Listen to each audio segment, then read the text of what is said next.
For over 2 centuries, Indian soldiers carried British-made rifles. The Brown Bess muskets in the early 19th century and the short magazine Lee Enfield in the 19th until the mid-20th century. A Bangalore-based private company, SSS Defence, has announced that it plans to take part in the United Kingdom's Project Grayburn.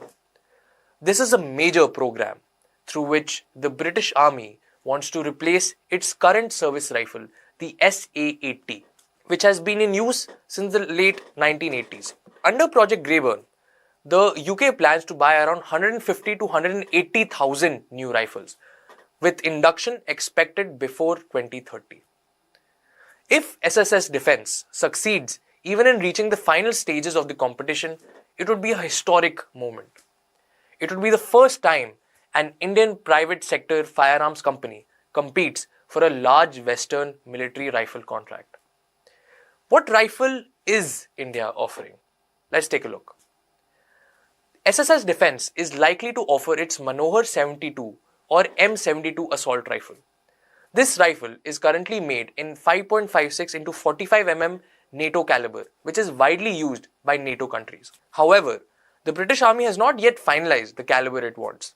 It is also considering newer calibers such as .277 Fury and 6.55 mm Creed Mood, which offer long range and better stopping power.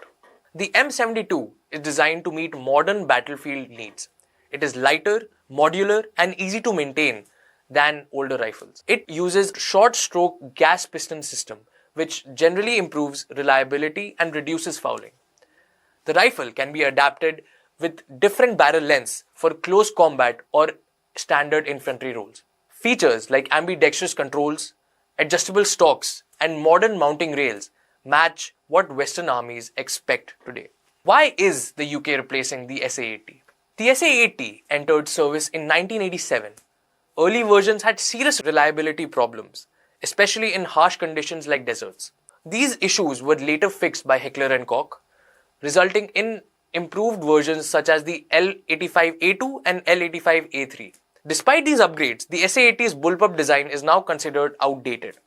Many modern armies prefer AR-style rifles, which are more modular and flexible. This shift is already visible in the British Army. Special forces and commandos have begun using rifles such as the Knights Armament KS-1 and the 6-AWR MCX.